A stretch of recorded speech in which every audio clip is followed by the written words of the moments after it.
De pronto, cuando escuchamos la palabra gobierno abierto, parlamento abierto, justicia abierta o Estado abierto, muchas de las veces no nos queda muy claro a qué nos estamos refiriendo. Hace algunas entregas estuvimos platicando un poco acerca del concepto de gobernanza.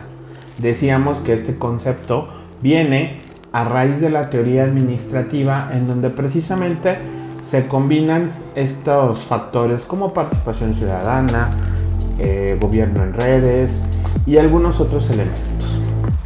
Pues bien, la idea de gobierno abierto o la idea de Estado abierto, dependiendo de esto, se refiere a gobierno abierto cuando hablamos del poder ejecutivo, parlamento abierto cuando hablamos del poder legislativo y justicia abierta cuando hablamos de funciones jurisdiccionales. Toda esta parte se refiere precisamente a un concepto en el cual cada uno de nosotros como ciudadanos tenemos la posibilidad de conocer qué es lo que está haciendo el gobierno, cómo lo está haciendo, cuáles son esas razones por las que lo está haciendo. Podemos participar y sobre todo tener acceso a una comunicación directa con los actores que toman decisiones. Por ejemplo, durante la pandemia, con el objeto de reducir al máximo todas aquellas interacciones o movilidades humanas, se creó, muchas de las dependencias utilizaron mecanismos a través de las tecnologías de la información, a través del internet o a través de mensajería instantánea. Utilizaron diferentes métodos para poder satisfacer las necesidades de la población. Inclusive en las escuelas, pues de pronto nos tuvimos que ir a nuestras casas, tuvimos que modificar la manera en la cual dábamos clases. Todo esto pues sucedió y hizo en algunos casos más sencillos o menos complejos, por llamarlo de alguna manera, estos trámites. Por ejemplo, las actas de nacimiento. Las actas de nacimiento, a partir de la pandemia, se popularizó el tramitarlas vía digital.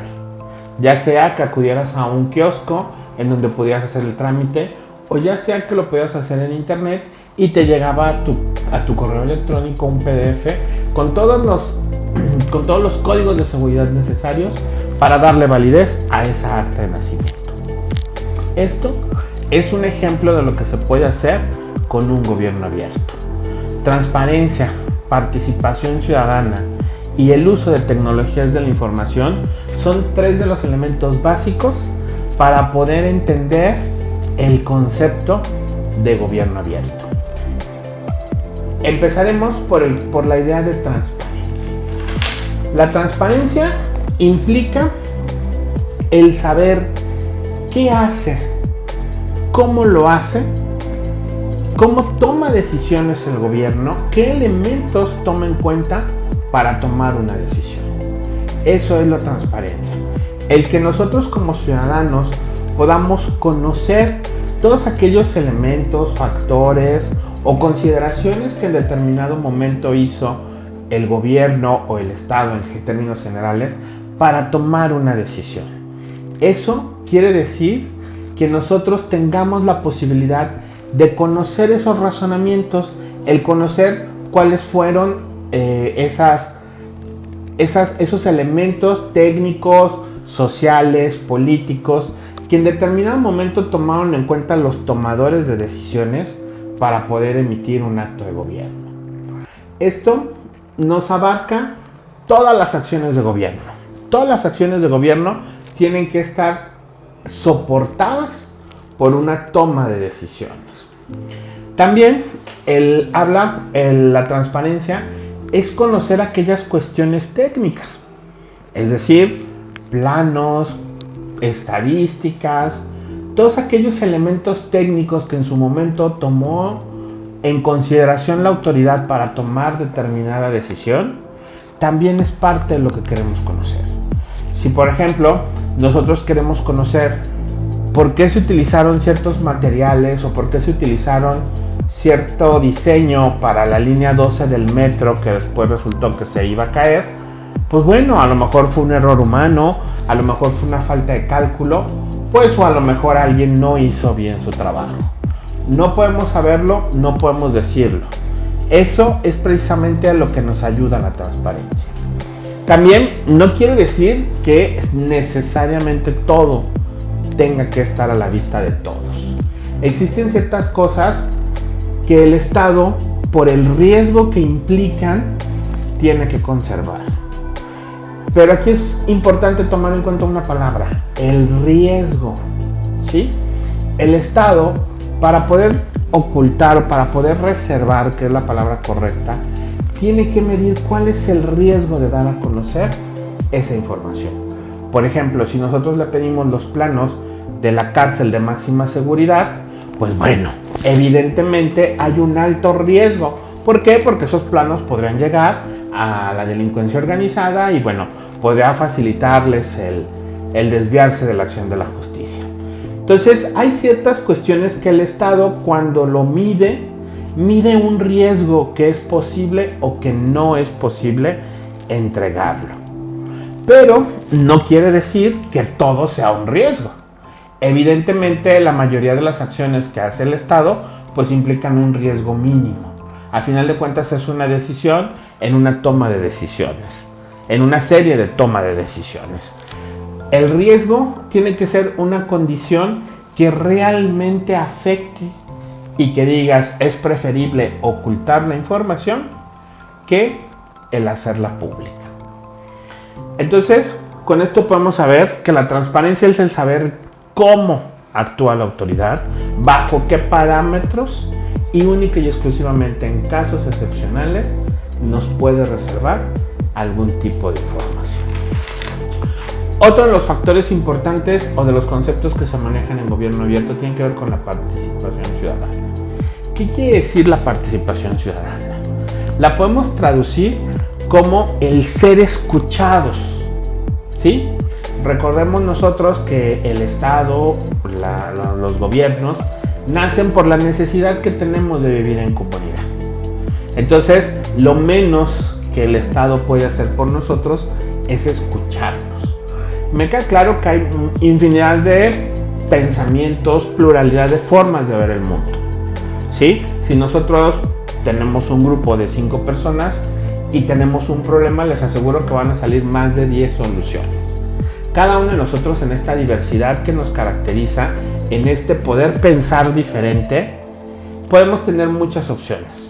Pero la idea o la posibilidad de que el Estado nos escuche, ahí es donde radica la esencia de la participación ciudadana. El sentirnos escuchados y atendidos, eso es una de las cosas más importantes de la participación ciudadana.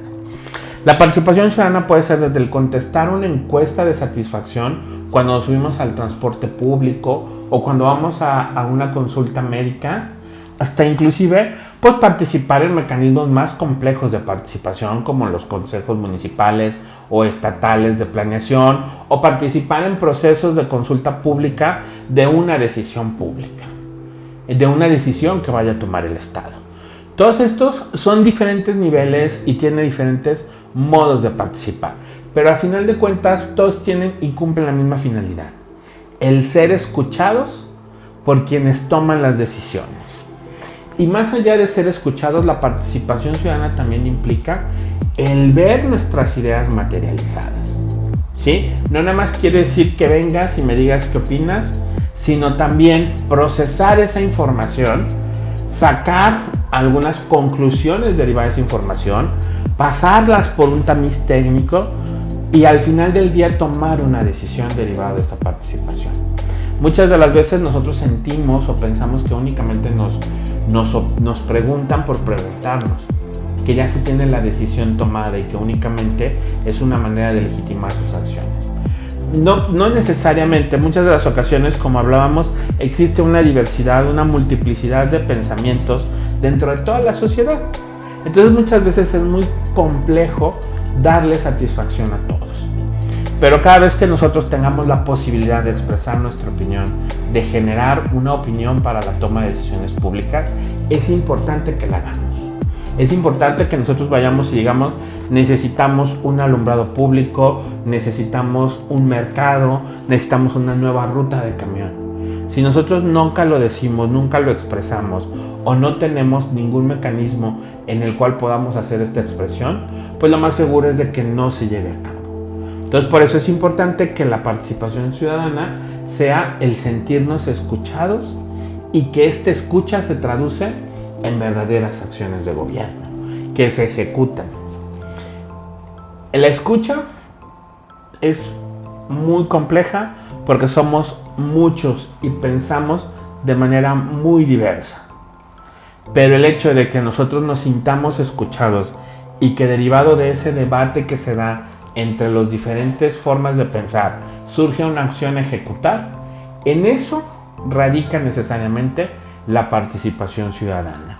No únicamente es a través de un comité establecido, no únicamente es a través de una consulta pública. La participación ciudadana la podemos hacer todos los días como una forma de hacernos escuchar frente al Estado. Y por último, hablaremos del tema de manejo de las tecnologías de la información. El tema de manejo de las tecnologías de la información, yo sé que tenemos una brecha tecnológica digital muy importante en México, pero también es importante conocer o estar consciente que el tema del acceso a la información es precisamente ese: darle acceso al mayor número de personas para que se involucren en los asuntos públicos. Por ejemplo, hay comunidades que se encuentran alejadas y que a lo mejor no tienen mucha movilidad, que no pueden venir. La tecnología no únicamente se refiere al llevarles internet, no. Podemos establecer algún mecanismo, algunos módulos, establecer que los días jueves va a haber un personal del municipio, del estado, a recoger esas opiniones, a recoger esas solicitudes.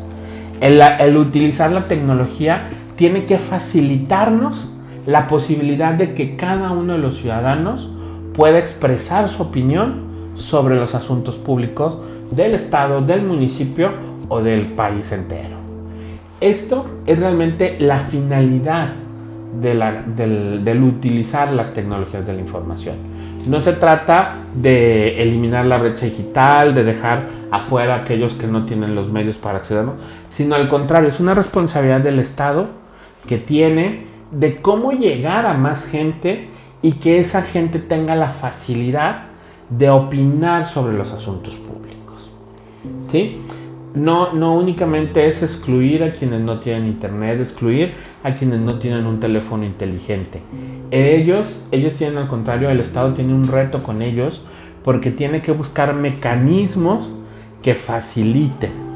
Por ejemplo, existen algunos ejercicios sobre el voto electrónico, en donde vas y llevas una urna electrónica y no necesariamente necesitas internet, se queda grabado en una memoria. Esa memoria se lleva al cómputo general y al final del día ese cómputo general se hace de manera automática y de manera confiable. Entonces, no necesariamente es otorgarle computadoras a todas, otorgar servicios de internet a todos y todos, que sería lo deseable, sino también buscar mecanismos para que todas las expresiones sean escuchadas, para que todos y todas tengamos la posibilidad de generar una opinión dentro de una acción pública. ¿Sí? Entonces, el uso de la tecnología tiene que ver con el acceso, el que todos podamos opinar sobre los asuntos públicos. Ya vimos, la transparencia es saber qué hace, cómo lo hace y qué elementos toma en cuenta, y que única y exclusivamente nos pueda reservar aquellas cosas que realmente impliquen un riesgo. La participación ciudadana es el sentir ser escuchados y que esa escucha se traduzca en acciones de gobierno que nos beneficien a los más posibles. Vivimos en una pluralidad, una diversidad de pensamiento y sería muy complejo poder satisfacer todas las opiniones. Pero en la medida que tengamos mayor representación, esto podría ser mucho más fácil para el gobierno. Y por último, la tecnología. El uso de la tecnología es básico, no para discriminar a quienes no lo tienen, sino para lograr el mayor acceso a todos y todas las personas que integran nuestra comunidad. El gobierno abierto es esto: combinar estas ideas, combinar estas acciones en donde cada vez se aperture más esa convivencia o esa forma de comunicarnos con el Estado. A eso es a lo que les conocemos como gobierno abierto. Muchísimas gracias.